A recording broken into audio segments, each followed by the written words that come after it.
Allez mes amis, on continue le Pélé Yoetz. Baruch Hashem, ça fait plaisir. Allez. Donc, il dit comme ça.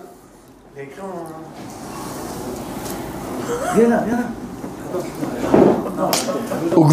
Ukvar kata morenu arav Rabbi Yonatan besefer Yarot Dvash. Ton ami. Rabbi Yonatan Ebeshitz. Besefer Yarot Dvash. שכאשר רואה הקליפה באדם שאין בו שום רושם קדושה מחמת שהוא מרבה טומאה ואשמה ולא מצא הקליפה שום לחלוכית קדושה למצוץ ממנו מה עושה. Il y a un clal avant de traduire ce qu'il dit le Rav, il y a un clal. C'est Kadosh Baruch Hu, il dit David Shlomo HaMelech, Zeh l'umat zeh asa Elokim. Zeh l'umat zeh asa Elokim. Kadosh Baruch Hu, il a créé ça contre ça. Ça en parallèle de ça. C'est quoi Zeh l'umat zeh? Exactement. Il y a le bien, il y a le mal. On avait déjà dit, il y a le Chocher, il y a le Or, il y a le Chocher, il y a la lumière, il y a l'obscurité, il y a la Touma, il y a la Gdusha, il y a la Touma. Maintenant, comme on sait, il y a par exemple Chamishim Share Gdusha. Alors, il y a une erreur, même si c'est écrit comme ça, c'est une erreur de penser qu'il y a Chamishim Share Touma. C'est-à-dire que Chamishim Share Touma, ça n'existe pas. Il y a 49 en vérité Share Touma, mais le 50e n'existe pas. Vous savez, Lama, parce qu'en vérité, la Touma, le mal, le Sheker, le mensonge, n'existe pas en tant que tel. Le mensonge, le mal, la touma n'existe uniquement parce que la Gdusha existe. Et pas l'inverse. C'est-à-dire que la Gdusha, elle existe. Elle est. Le bon, il est. La vérité, il est. Comment? On a 49 degrés de Kedusha. 50. On a 50 là. 50. Un de plus. 50, voilà, un de plus. Il a fait. Et on a expliqué ça par rapport à Pourri. Mais écoute bien ce qu'on est en train de dire ici. Lama, alors c'est pas le manque de Kedusha, parce que, mais ce que je veux dire par là, hein, c'est que si tu comprends qu'il y a 50 degrés, on va dire, de Kedusha, de bon, de bien, de émet, de vérité, d'accord, de ces choses-là, positifs, et en fait, il n'y a pas 50 degrés de négatif, il n'y a pas 50 degrés d'impureté. Il y a 49. Pourquoi je dis qu'il y a 49? Parce qu'en fait, nous explique les Chachamim, la Kedusha, elle est. La Touma, le Sheker, le mensonge, le mal, il n'est pas. La preuve, c'est que, comme on a dit, le Emet, c'est quoi le Emet?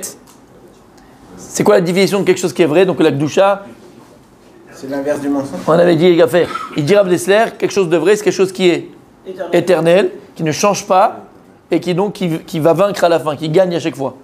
À l'inverse, c'est quoi le Sheker, c'est quoi le mensonge? Donc la Touma, c'est quelque chose qui est changeable, qui change, quelque chose qui est éphémère, et quelque chose qui va perdre. Donc par définition, le mal, il n'est pas. Comme il dit Rav Dessler dans le Mirtam Eliyahu, il dit Emet, il dit c'est Yesh. C'est la réalité, c'est Yesh, il y a.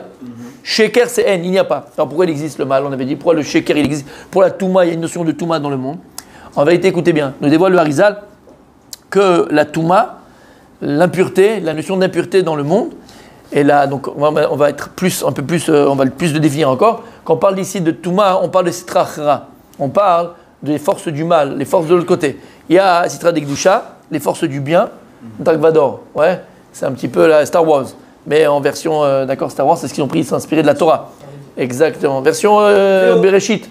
VO, exactement, version originale, exactement. Donc il y a la Gdusha, d'accord? Et qu'est-ce que je viens de dire? Qu'est-ce que j'ai dit juste avant? Voilà, il y a, pardon, Sitra Achara et Sitra Degdusha. Zeu leumadze asa Elokim. Maintenant, quand on dit Zeu leumadze asa Elokim, c'est pas Medouyak. Que Dieu il a créé le bien et le mal en parallèle et les deux existent, c'est pas Medouyak, c'est pas vraiment juste, c'est pas vraiment exact. Lama, si tu comprends que le mal en tant que tel n'existe pas parce que c'est le Sheker, et comme on dit, comment il appelle le Zohar, ce monde-là dans lequel on est, Alma de Shikra, le monde du mensonge. Comment on appelle Olamaba, Alma de Kosht, le monde de la vérité. D'accord? Lama, puisqu'on a expliqué que le mensonge, Strachara, quelque chose qui éphémère. Et le monde, c'est le monde de la matière c'est le temps il a une fin, donc il est voué à mourir et donc à disparaître. Alors, comment est-ce que la Touma, la Sitra Achara, elle peut, oui, ponctuellement exister, parce qu'on le voit, il y a le mal dans le monde, il y a le Sheker dans le monde, il y a le mal dans le monde, il y a la Touma dans le monde, d'accord? En vérité, écoutez bien, la Touma, la Sitra Achara n'existe uniquement, comme je viens de dire, parce que la Gdusha existe. Et ça veut dire quoi en vérité? La Sitra Achara, la Touma, puise sa force, elle se nourrit de la Gdusha. C'est pour ça que là où tu trouveras beaucoup de Gdusha, tu trouveras forcément beaucoup de Touma. Parce que plus, et de Yetzirah, exactement, Yetzirah, Touma, exactement. D'accord? Plus et tu vois ça même dans l'homme, qu'est-ce qu'elle dit l'Agma dans la Sechet Souka? Kol agadol michavero, Yetzro gadol emeno. Tout celui qui est grand dans la Gdusha, dans la Torah, dans la Tzidkut, quelqu'un qui est pieux, quelqu'un qui est fort dans la Torah, grand dans la Torah d'Hachem, et plus Yetzirah, il est grand. Tu dis, bon, c'est pas logique, c'est pas. Oui!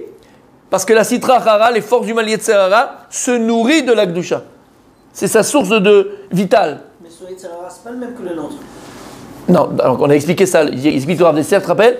Il y a, ça s'appelle Nikuta de Bechira, dans une échelle, dans l'échelle Bechira. C'est-à-dire que pour toi et pour moi, le Yetzirah, d'accord, ça sera. Est-ce que je vois ce soir un film ou pas? Quel qu'il soit, pas un film pas propre, mais un film, d'accord? Et quand tu vas dire ça, on va dire Yosef, tu vas dire on voit un film ou pas? Pour lui, ça ne lui parle même pas. C'est comme si pour nous, c'était quoi? Manger du cochon. Est-ce que quelqu'un mangerait du cochon ici? Non. D'accord? Pourquoi? Notre échelle de Bechira, elle est au-dessus de ce stade qui est de manger ou pas manger du cochon. Mais il y a des juifs peut-être que pour eux, ils ont encore un Yetzirah de manger kasher ou pas manger kasher. Et plus tu vas t'élever plus tu vas choisir, comme il dit ça, plus je choisis et plus je vais élever mon curseur dans cette échelle de Bechira. Ça veut dire quoi qu'en vérité, on avait dit que ta Bechira, ton libre arbitre, doit t'amener à comprendre que tu n'en as pas. C'est vrai que tu n'en as pas. C'est que finalement, plus tu vas choisir, et plus tu vas avoir conscience de Dieu, plus ta conscience de Dieu va te faire comprendre que l'autre côté, c'est même pas un choix. C'est un choix de manger du cochon aujourd'hui pour toi. Non. Eh bien, ça sera devenir pareil. Plus tu vas évoluer dans ta Bechira, plus tu vas avoir ta conscience de Dieu, plus en vérité, à la fin, voir un film, pas voir un film, pour toi, ça ne parle même pas. Est-ce que j'ai du temps à perdre? C'est quoi? C'est du cochon. Ah bah, d'accord, et ben voilà. Mais attention, dit Rav Dessler, l'intensité du Yetzirah, c'est la même. Aussi, il n'y a plus de Mishpat. Ah oui. C'est-à-dire que pour Yosef, pour les Gdolim, d'accord, à son Yetzirah de lui, c'est de rajouter 30 secondes de limoud, d'accord, sur les 18 heures qu'il vient de faire, ben c'est la même intensité de Yetzirah que pour nous de dire j'allume ou j'allume pas, j'allume ou j'allume pas. Tu as compris ce que ça veut dire dans l'intensité? Aussi, il n'y a pas de Mishpat. Est-ce que c'est clair? C'est bon? Il a fait. Maintenant, si tu as compris ce principe-là, écoutez bien. Donc, si tu comprends que la Sitra Achara, toutes les forces du mal, puisent leur force vitale de la Gdusha. Donc tu vas te rendre compte que plus une personne elle est grande, la Gemara elle dit, plus là-bas le Satan va essayer de rentrer, plus la Sitra Achara va essayer de puiser. Tu comprends ce qu'on dit? Comment? Il a un potentiel énorme. Et plus après, quand la personne elle tombe, voilà, et ça c'est badaï. Mais je parle maintenant au niveau vital. La Sitra Achara, c'est ce qu'elle va chercher. Et c'est pour ça, regardez, à chaque fois on le voit. Vous savez qu'on a 5 niveaux d'énergie vitale, spirituelle que Dieu va octroyer à l'homme, qui sont Nefesh, Ruach, Neshama, Chaya, Yechida. Nous, le commun des mortels, Alvaï qu'on arrive à Neshama. Nefesh, Ruach, Neshama. Alvaï qu'on arrive à Neshama. Course Shabbat magnifique sur Yom Kippour. Chidush Hatsum. Venez nombreuses. Écoutez bien, par rapport à Neshama, quelque chose de. Chidush. Bref. Et donc on a Neshama. Après il y a Chaya, c'est déjà les tzadikim. Et Yechida, c'est qui? Mashiach. Donc le plus élevé au niveau de la Kedusha, au niveau du bon, du Tov, du Emet, c'est qui? C'est Mashiach Hashem, la Neshama du Mashiach. Comme il y a écrit on l'a vu dans la camarade dans Chagiga. Veruach Elohim, Merechvet al Pnei Hamayim. Omer Hazor, c'est quoi Ruach Elohim, Merechvet al Pnei Hamayim dans Bereshit? C'est Ruach Shel Mashiach, c'est la Neshama du Mashiach qui a été créée à ce moment-là. Tu te rappelles? Il a fait. Maintenant écoutez bien. Alors c'est pour ça que tu vas te rendre compte, maintenant tu as la réponse à toutes tes questions, mon tzaddik. Toutes les réponses. Si tu comprends que plus la Gdusha, plus elle attaque là-bas, alors tu vas comprendre, puisque la plus grande énergie divine, vitale que Dieu octroie à l'homme, sera au Mashiach, sera Chaya, d'accord? Alors tu comprends maintenant pourquoi Mashiach, il va naître dans des histoires hyper bizarres. Lama, Yehuda, Tama, Yechida, Chaya, Yechida, merci. Ouais, histoire un peu bizarre, farfelue complètement, on dirait que c'est complètement tamé, complètement. Comment c'est possible? Tu comprends pourquoi maintenant? Là où il y a le plus de Gdusha, entre guillemets, en apparence même, il y a le plus de Touma. C'est pour ça que la Gemara dans Maseret Avodah Zarah, qu'est-ce qu'elle dit? Que lorsque. Avodah Zarah? Non, je pense pas. Tzadik? C'est pas Avodah Zarah. Mais ça marche l'inverse, Rav? Oui.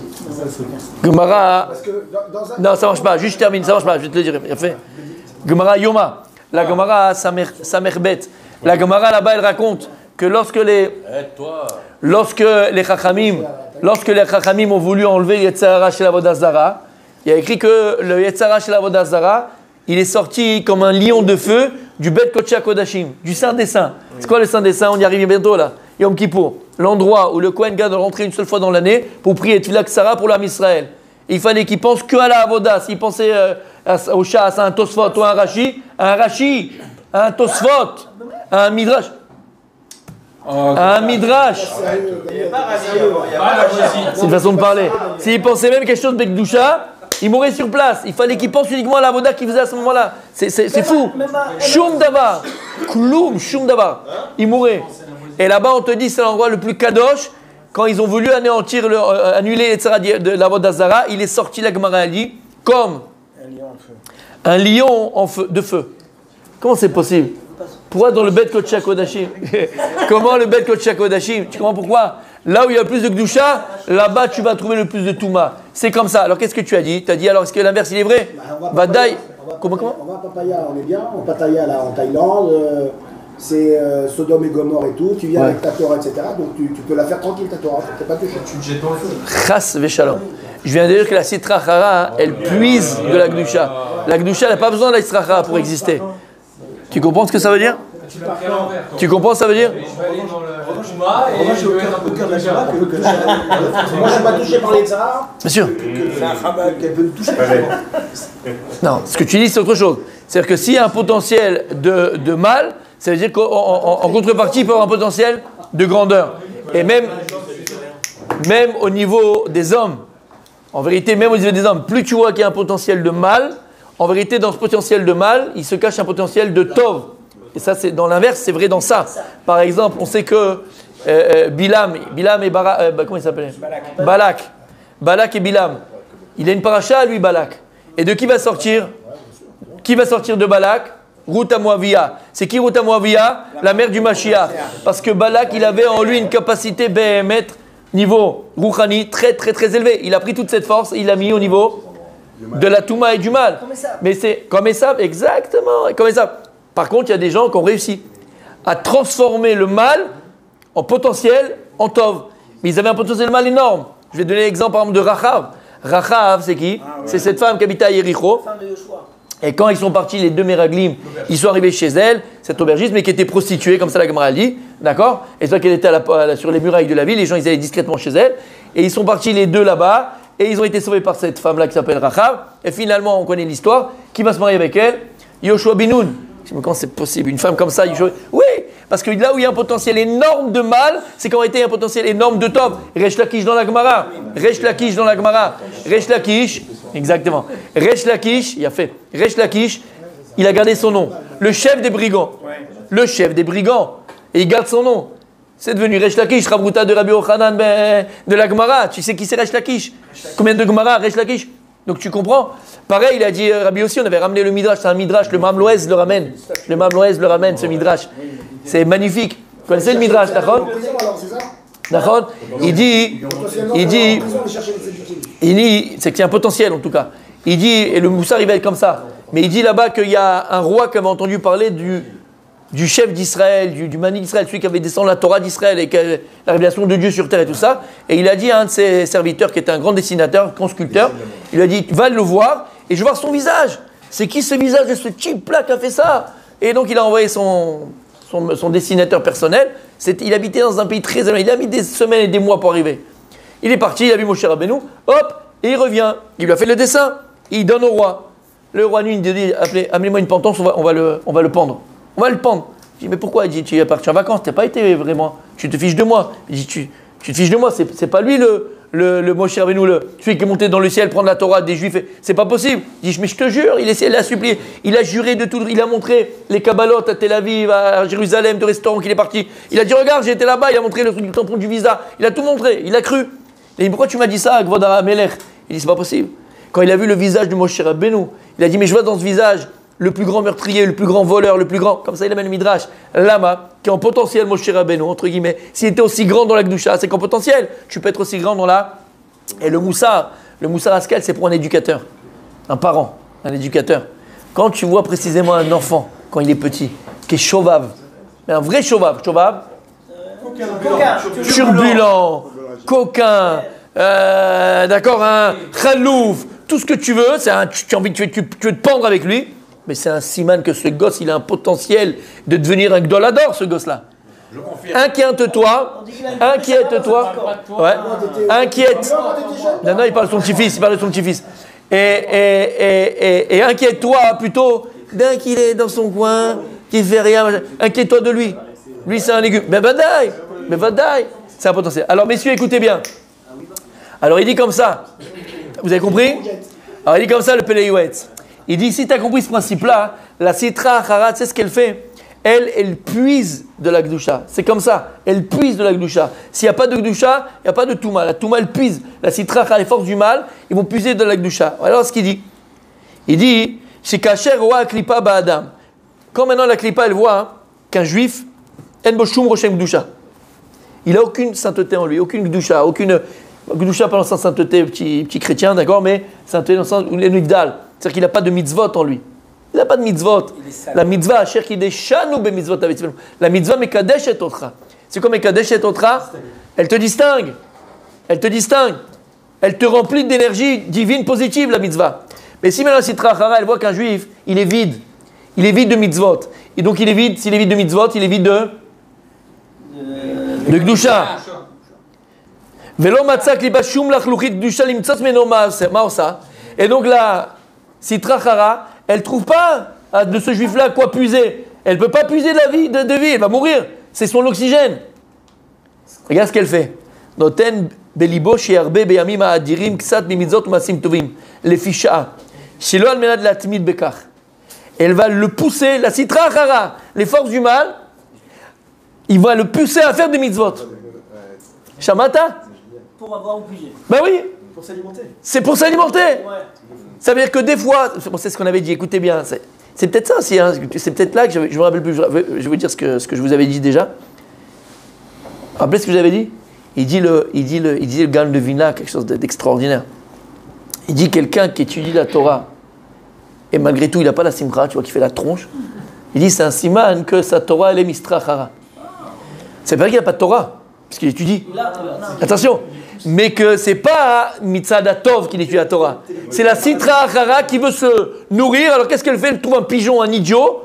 Donc elle va lui mettre la lourdeur, elle va lui mettre la seb, elle va lui mettre la tzvout, la mélancolie. Elle va puiser de lui la Torah, mais qui est étudiée de manière gauche, avec le pied gauche, du pied gauche. Shamata, ça veut dire. Et là c'est pareil. C'est-à-dire que parfois la Sitra Achara va pousser l'homme à faire des mitzvot, alors que le moteur de cela, c'est pas quelque chose de positif. C'est pas quelque chose de. Et encore une fois, alors maintenant, comment je veux savoir moi? Comment est-ce que je vous l'ai dit déjà la réponse? Bon, je me suis fait avoir. Mais comment je peux savoir si lorsque je suis au Ved Hashem, je mets mes tefilines, j'étudie la Torah, je vais faire ma tefila, je vais à un shiur, j'étudie tout seul une Gemara, j'étudie tout seul la halacha. Est-ce que je peux savoir moi, est-ce que ma Torah Behemet, elle est Mitzad Gdusha ou Mitzad Sitra Achara? Est-ce qu'elle est du côté positif ou bien en vérité, c'est les forces du mal qui me poussent et cette Torah, elle vaut 0 double 0. 0 double 0. En vérité, voilà, je viens de le dire. Si lorsque tu... Comment Le doute aussi de ce qu'il dit. Non, alors attends, c'est Al-Menad Latmid. Ah oui. Voilà. Non, c'est Sitra Achara qui fait ça. Pour pouvoir puiser tout le temps. Donc c'est pas ça. Si tu comprends? Donc en vérité, si tu étudies Bessimcha, tu te lèves de ton shiur, tu viens à la synagogue, tu rentres chez toi à la maison, tu vois des gens dans la rue, tu vois un Yehudi, tu lui souris, t'as une chiour, d'accord, Behemet, parce que la Torah elle te transforme, la Torah elle te change, elle change ta vie, ton exemple, elle te rend joyeux, mais sa mère, liboche à la dame, elle réjouit vraiment le cœur de l'homme. Alors là, c'est un signe, messieurs, que la Torah que tu étudies, la Avodat Hashem que tu fais, elle est Misitra Medikdusha. Et je vous assure, messieurs, c'est le gars, on lui dit ça. Et c'est l'inverse, c'est le Yetzeratov qui va puiser dans l'énergie du Yetzerara. Il n'a pas besoin de puiser, c'est lui qui te le donne là. Il ne puise pas. Il te le donne. Il te le donne, tu es rempli. Et donc tu es tellement rempli qu'elle va déborder. Cette énergie, elle déborde à l'extérieur. Messieurs, ce n'est pas une petite chose qu'on est en train de dire là. On peut pendant 120 ans mettre les tefilines, on peut pendant 120 ans mettre les tzitzit, on peut pendant 120 ans faire Torah mitzvot, mais en vérité, on va se rendre compte que finalement, on était complètement à côté de la plaque. Et qu'est-ce qu'on a fait pendant 120 ans? On a été une station-service uniquement pour la Sitra Achara. Parce que tu n'as jamais été Bessimcha. Et ça, c'est le signe. C'est le signe comment Comment? Que la force positive. Exactement. Exactement. Exactement. Il y a fait mais On rendra des comptes là-dessus. ben, c'est pas rendre des comptes. C'est que tu imagines après 120 ans, tu viendras, on te donnera Kavatei Tim la Torah, Machloket, Makot, Shabbat, Masret Makot, Masret Shabbat. Il y a une Machloket de savoir quelle question à poser en premier à l'homme.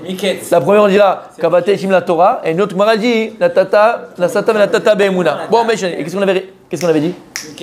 Comment ça se fait que c'est différent? On te dira, est-ce que tu as fixé un moment pour la Torah? C'est la première question qu'on te posera. Et la Gemara dans Makot, elle dit non. La première question qu'on posera, c'est la Sata et la Tata Be'emuna. Est-ce que tu as été honnête dans ton travail? Alors, c'est ça ou c'est ça? Qu'est-ce qu'on avait répondu? Qu'est-ce qu'on avait répondu? Ah non, messieurs, on avait dit 1000 fois. Hein? C'est la question Miketz. Matana, Kavata et Tifita. On avait dit... C'est pour la Torah en fait. Non, messieurs, on avait dit Marcha. Le Marcha.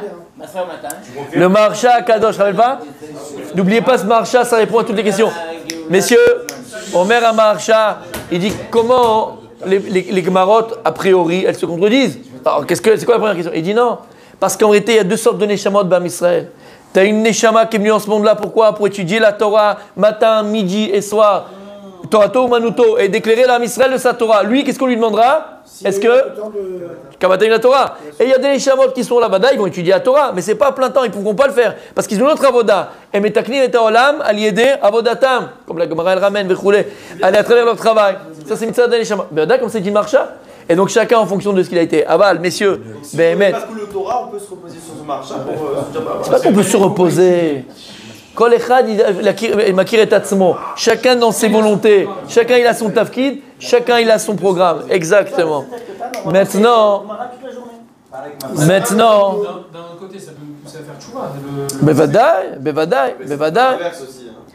Alors, messieurs, regardez, c'est extraordinaire ce qu'il vient de dire le Rav ici. Et la véritable teshuva, messieurs, la véritable teshuva, Yom Kippour, véritable teshuva, c'est celle-là en vérité. C'est laquelle? C'est la simcha. C'est la simcha. Imchaser simcha bavodat Hashem, s'il te manque la joie dans ton service de Dieu, siman qu'il y a un problème dans ta vodat Hashem. Et je disais à ma abrichim, si tu sors du kollel le soir, quand on a fini d'étudier, et tu fais la tronche, il y a un problème, Habibi, c'est pas normal. On peut des fois ne pas être bien, ça arrive, d'accord? Mais quand c'est tous les jours, c'est chronique, c'est une maladie, quoi. Tu vois ce que je veux dire? Là, c'est pas bon. Donc, faire attention. La véritable, et c'est sur ça que Yom Kippour. Alors que Yom Kippour, c'est Yom Ira, c'est la crainte. Comme Rosh Hashanah avait dit, c'est la crainte. Il faut être malé simcha, malgré tout, il faut être malé simcha, il faut être rempli de simcha. Et les olam, la joie qu'on doit avoir dans votre Hashem. Tu te rends compte ce que ça veut dire que Dieu nous a donné un jour dans l'année où, comme on a dit, tu passes le dérail et t'es lavé. Mais ça doit procurer une simcha. Et comme on avait dit, on termine avec ça aujourd'hui. Il y a un livre qui a été écrit par l'Admour de Pachisra, si je le prononce bien, mais Pachisra, si je me trompe, d'accord? Oh, sinon, c'est pas grave. Mais, non, Pachisra. Mais il a écrit plusieurs livres, d'accord? Plusieurs livres. Et je vais raconter sa vie. Il a vécu pendant la Deuxième Guerre mondiale. Il a été dans les ghettos. Et dans les ghettos. Dans les camps, bien sûr, mais dans les ghettos. Il a écrit ses livres quand il était dans le ghetto. Et beaucoup, ouais. Et il essayait à chaque fois de raviver comme ça la flamme des armes Israël qui était complètement jetée aux ordures, quoi. Mais il essayait à chaque fois de les remettre et leur emmener la Mouna et machin. Et c'est là-bas qu'il a écrit ses livres. Donc elles ont mamache une portée très très très forte, parce que quand la personne est écrit dans des circonstances qui sont très compliquées, j'imagine la Gdusha qu'il y a dans ces livres-là et la puissance qu'il y a dans ces livres-là. Et là-bas, il ramène quelque chose qui, moi personnellement, il a changé mon Yom Kippour, et il a changé mon Rosh Hashanah, il a changé ma vie. Vraiment, sincèrement. Écoute bien écoute bien. Et c'est tellement en plus quand tu dis, mais c'est vrai, c'est pas shoot, c'est vrai, mais c'est tellement beau. Et il ramène là-bas, vous savez qu'on le ramène, on a chanté à Rosh Hashanah, on va le refaire à Yom Kippour. Et d'ailleurs, je ne sais pas si c'est le minhag chez tout le monde, mais chez les Tunisiens, quand il y a quelqu'un qui part, quelqu'un qui est niftar, on le chante aussi, cette côté du mort, on chante cette... c'est quoi? Et Shari Ratson. On chante... ouais. On chante Et Shari Ratson, c'est un minhag tunisien. Ouais. Il est beau ce minhag. Ouais, c'est très beau, c'est très très beau. Et ça mène du srout au défunt en fait, parce que qu'est-ce qu'on veut? On veut qu'il y ait du srout. Et regardez, le matin, tous les matins, Rosh Hashanah, Kippour, on ramène toujours la Inyan de Akedat Yitzhak. Et c'est ça, Et Shari Ratson. On ramène l'histoire, d'accord, de la Akedat Yitzhak. C'est merveilleux, c'est le passe-partout pour ouvrir toutes les portes du ciel, magnifique. Maintenant, on sait comment ça s'est passé. Comment ça s'est passé? C'est un père. Akadosh Baruch Hu, il dit à Abraham, tu vas prendre ton fils Yechidi, celui que tu aimes, machin, Yitzhak. D'accord. Il le prend, ils vont. Et là, ma chère Areka, l'endroit où je te montrerai, ils y vont ensemble. Magnifique. Lorsqu'il met Yitzhak, ça y est, sur l'autel, et il met la main avec le couteau, il va pour le tuer. Comment? Il pose la question. Quelle question? Ah, il pose la question, c'est pour qui? Alors qu'il savait, il a fait mode. Abraham Avinu, il va venir, il va sacrifier son fils. Tout de suite, qu'est-ce qu'il y a? Abraham. Al taslo meuma. Al taslo meuma. Ne le touche pas, ne lui fait rien du tout. Voilà. Après, qu'est-ce qu'il y a écrit? Deuxième fois, il lui reparle. Il dit voilà, il y a un bélier qui ses cornes, elles sont bloquées dans le buisson. Prends-le à la place. D'accord? Il pose la question, l'Admour, il dit comme ça. Il dit, Abraham Avinu, il va maintenant sacrifier son fils unique. Il a mis 100 ans pour l'avoir, 100 ans pour avoir son fils unique. Voyodea, que de lui devrait sortir le Ham Israël. Il sait il pensait en tout cas. Et là, quand je lui ai dit, allez, c'est fini, terminé. Tu sais quoi, tu vas vivre son but dans ce monde-là. Tu vas vivre son but. Mais, Yashkem Abraham Baboker, ainsi de suite. Lorsque Yosef il a été vendu, tous les Mefarshim posent la question. Mais attends, je comprends pas. Yaakov Avinu, pourquoi tu pleures, tu machin et tout ça? Je comprends pas. T'as Ruach HaKodesh. Il a écrit Vayechi, il appelle tous ses enfants. Venez, je vais vous donner la fin des temps.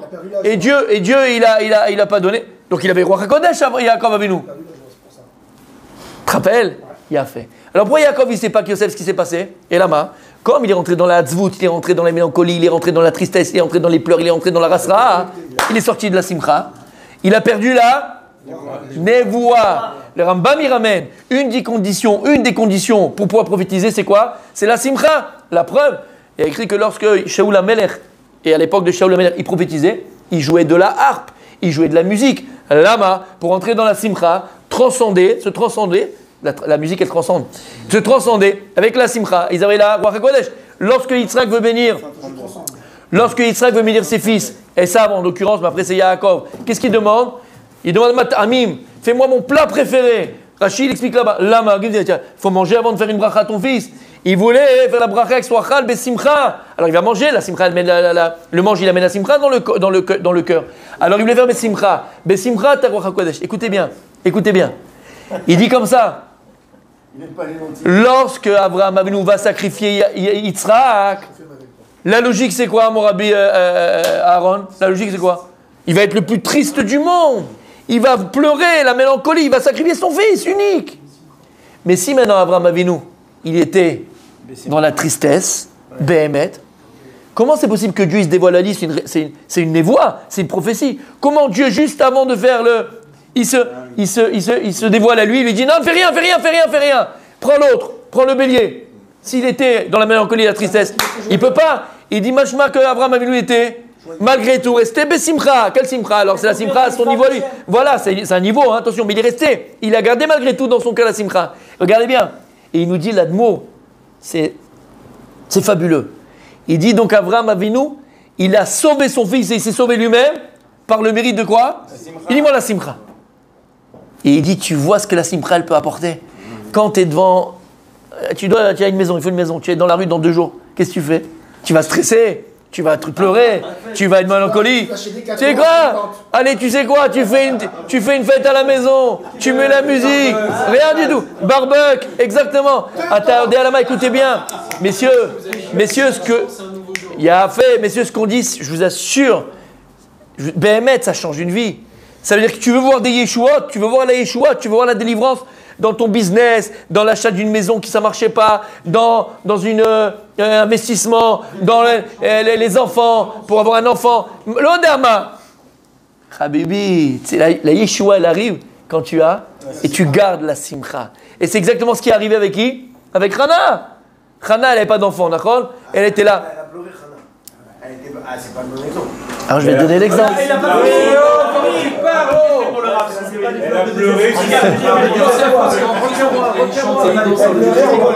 Écoute bien. Hana, est-ce qu'on a déjà eu du respect? Il n'y a pas de respect. Je sais qu'il y en a déjà eu du respect. D'accord. Hana, elle n'a pas d'enfant. Alors on connaît Hana. Qu'est-ce qu'est Hana? Il a dit, c'est vrai, tu vas dans les textes, elle est partie là-bas et elle a écrit qu'elle pleurait à Shiloh. D'accord. Et il y avait Eli qui était Kohen Gadol à cette époque-là. Et elle l'a vu, elle pleurait. En réalité, elle pleurait pas. Elle lui a dit, alors lui il croyait qu'elle était Shikora. Lui il croyait qu'elle était Shikora, qu'elle était saoule. Il a dit, ma fille, sors d'ici, quand on est saoul, on ne prie pas Dieu dans le Beth Amikdash, dans le Mishkan. Il a dit, non, tu te trompes, t'as toré, tu te trompes.